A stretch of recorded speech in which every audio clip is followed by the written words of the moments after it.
Dalam satu pekan terakhir, kasus penyebaran COVID-19 masih cukup tinggi. Meski pemerintah mengklaim sejumlah daerah mulai mengalami penurunan, namun berdasarkan data yang ada, jumlah kematian akibat COVID-19 juga diwaspadai karena jumlahnya masih terus meningkat. Nah, benarkah Indonesia sudah melewati puncak gelombang 3 COVID-19 dan bagaimana menekan agar kasus ini terus menurun? Kita akan membahasnya pagi hari ini dengan sejumlah narasumber yang sudah tergabung melalui daring. Saat ini sudah bergabung epidemiolog dari Griffith University Australia, Pak Diki Budiman, dan juga ada pengamat kebijakan publik, Mas Agus Pambagio, dan nanti akan bergabung bersama kami juga Direktur Pencegahan dan Pengendalian Penyakit Menular sekaligus juru bicara Kementerian Kesehatan, Ibu Siti Nadia Tarmizi. Saya sapa dulu Pak Diki dan juga Mas Agus. Selamat pagi, apa kabar? Selamat pagi. Pagi. Ya, semoga dalam kondisi sehat. Ya, ini tampaknya kita juga masih mencoba untuk tersambung dengan Ibu Nadia. Selamat pagi, Ibu Nadia. Oke, nanti kita akan coba lagi untuk tersambung dengan Ibu Nadia. Saya ke Pak Diki terlebih dahulu. Pak Diki, benarkah Indonesia sudah melewati gelombang ketiga atau sedang berada pada puncaknya dan kita bisa berharap akan menurun dari titik sini, Pak Diki? Ya, untuk menentukan puncak itu sekali lagi kita harus bersabar ya, karena umumnya kita perlu melihat 1 minggu ya pasca puncak itu sendiri dilakukan.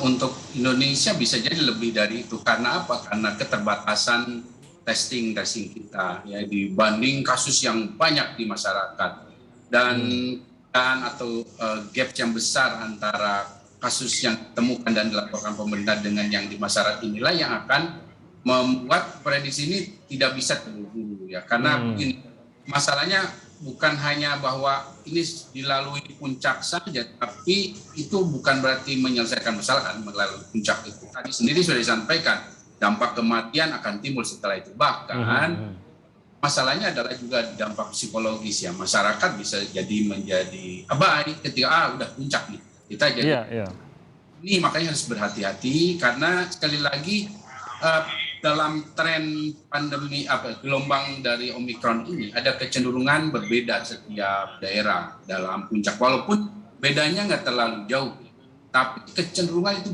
sangat ada perbedaan dibanding kalau bicara Alpha ataupun Delta. Dan kita tahu sekarang pergeseran dari kasus ini kontributornya sudah bukan Jakarta lagi. Ini sebetulnya memberi 2 pesan penting, Mas Timothy. Pertama, bahwa Omikron ini sudah terdistribusi luas, banyak sekali, dan memang terbukti lebih cepat dan lebih banyak kasusnya. Kemudian kedua, kemampuan deteksi dari beberapa wilayah atau yang terutama di Jawa ini, saya melihat sekarang hampir setara ya dalam kemampuan, tidak hanya seperti di gelombang 1-2 itu Jakarta saja. Sekarang Jawa Barat, Jawa Tengah, Jawa Timur saya kira kemampuan yang lebih memadai dibanding gelombang sebelumnya, sehingga potensi ke depan masih akan ditemukan kasus-kasus ini masih besar, Mas Timothy. Oke, jadi salah satu poin utamanya adalah Anda meragukan bahwa kita memiliki data yang cukup memadai untuk bisa menentukan pada saat ini, sehingga masih harus ada yang didorong, terutama untuk testing gitu ya, Pak Diki. Ya, dan ini Mas Timothy ya, dari test positivity rate datanya masuk trennya meningkat, bahkan udah 18%-an nih, dan kemudian angka reproduksi efektif juga jauh di atas 1, dan artinya indikator ini sudah menunjukkan pertumbuhannya masih positif gitu. Jadi kalau pertumbuhan positif ya eksponensial atau pertumbuhan eksponensial itu masih terjadi. Oke, saya coba ke Bu Nadia, sudah tersambung bersama kami. Selamat pagi, Bu Nadia.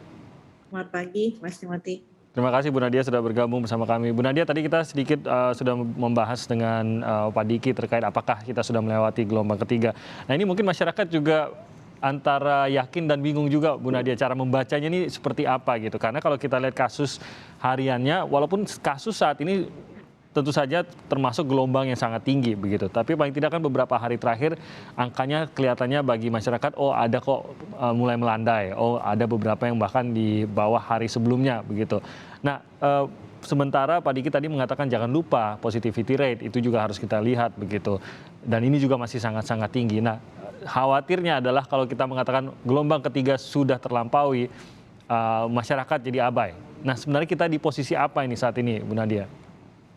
Iya, kita sebenarnya belum pernah menyatakan ya bahwa kita sudah selesai pada gelombang ketiga.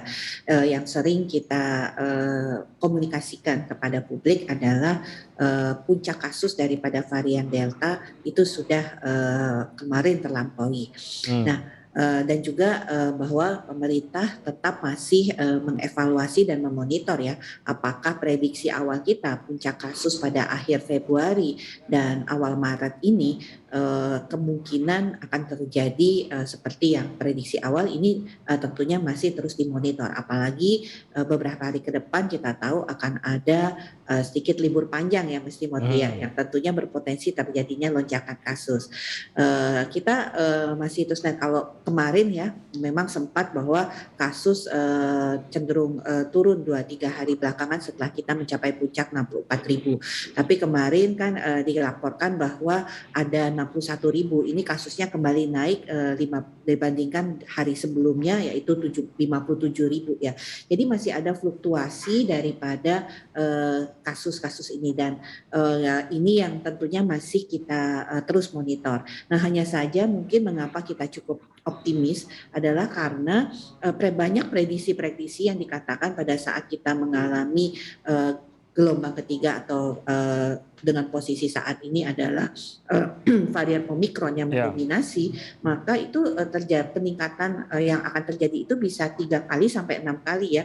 Bahkan prediksi-prediksi awal mengatakan ada yang kemungkinan kita sampai 100.000, 150.000, bahkan sampai 200.000. Nah, ini yang tren seperti ini kita tidak atau belum melihat ya, karena kemudian puncak tertinggi kita adalah 64.000 ya, hanya lebih tinggi sedikit dibandingkan varian Delta. Dan kemudian terjadi angka yang turun, tidak terjadi peningkatan sampai dengan 2 kali atau 3 kali seperti polanya Omikron ya, bahwa dia hanya butuh 3 hari untuk doubling kasusnya. Jadi kalau doubling, kalau kemarin sempat 64.000, kita bisa mencapai 100.000 dong kalau seperti itu. Tapi kalau kita melihat angka ini tidak terjadi. Oleh karena itu mengapa kita cukup optimis. Ini satu. Yang kedua adalah positivity rate memang kalau kita lihat sebelumnya itu adalah 17,6%, tapi memang saat ini naik kemarin menjadi 19,87%. Tetapi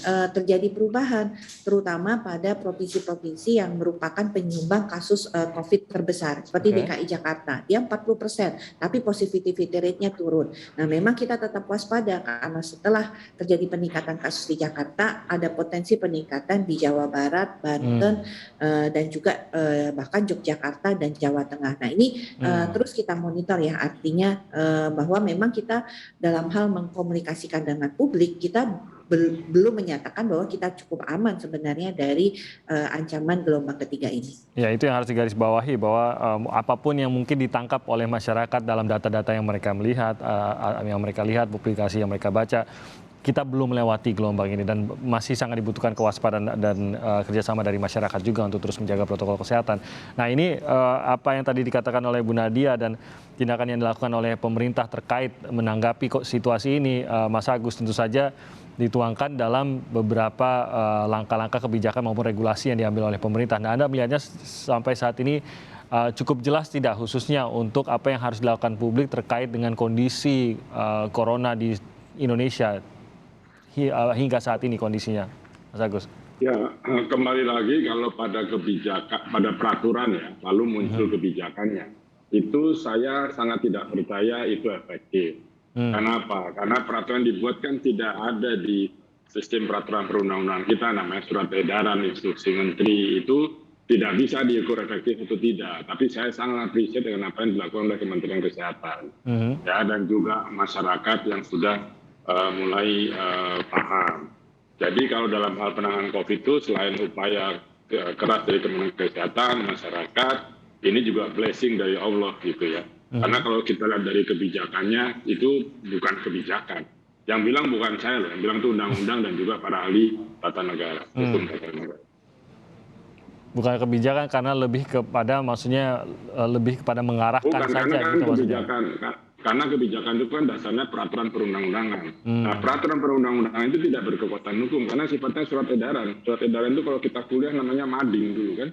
Dan lalu juga instruksi menteri itu nggak ada. Yang bilang bukan saya, bilang undang-undang dan juga para senior profesor hukum tata negara. Jadi ya nggak efektif ya. Mau SE apalah SE itu nggak ada kan. Ini kerja keras dari teman-teman Kementerian Kesehatan yang saya appreciate dan juga masyarakat khususnya di perkotaan itu. Kalau di daerah sih mereka banyak yang tidak pakai masker kok, bukan di daerah kota besar ya. Saya keliling banyak nggak pakai. Di Bali pun begitu. Bule-bule masih sisa di Canggu itu banyak nggak pakai. Jadi Anda kan ada kebijakan yang benar-benar kebijakan begitu ya, seharusnya ini Kan bisa. ada sanksi, kalau Ya. peraturan itu ada sanksinya. Kalau surat edaran kan tidak ada sanksi. Sanksinya kemana? Ke Undang-Undang Nomor 6 itu kan nggak ada, adanya PSBB, PPKM tidak ada di sana. Jadi ini kan melayang-layang nggak jelas.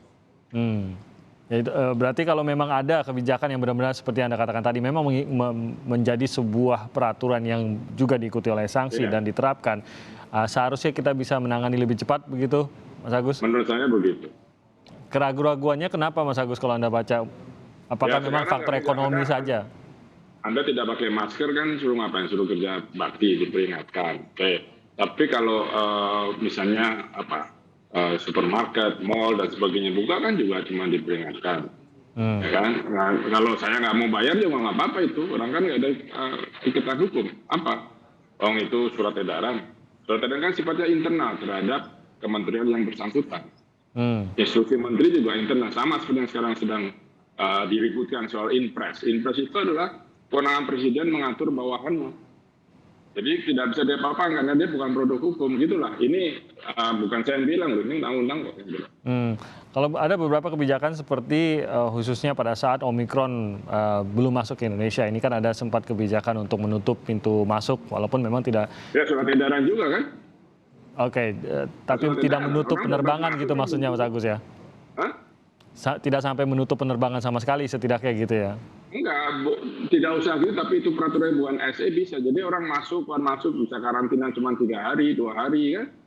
Belum yang bayar, nanti juga PCR itu juga masih ada yang tanpa tes. Saya ngalami sih tiba-tiba dikasih loh, saya belum tes, Anda sudah kasih bahwa saya negatif gitu loh. Karena memang aturannya tidak berkekuatan hukum. Oke, Jadi baik. kebijakannya juga tidak bisa mengikat gitu. Oke, baik. Kita akan lebih jauh lagi membahas mengenai gelombang ketiga dari corona ini di Indonesia usai jeda berikut ini. Tetap bersama kami.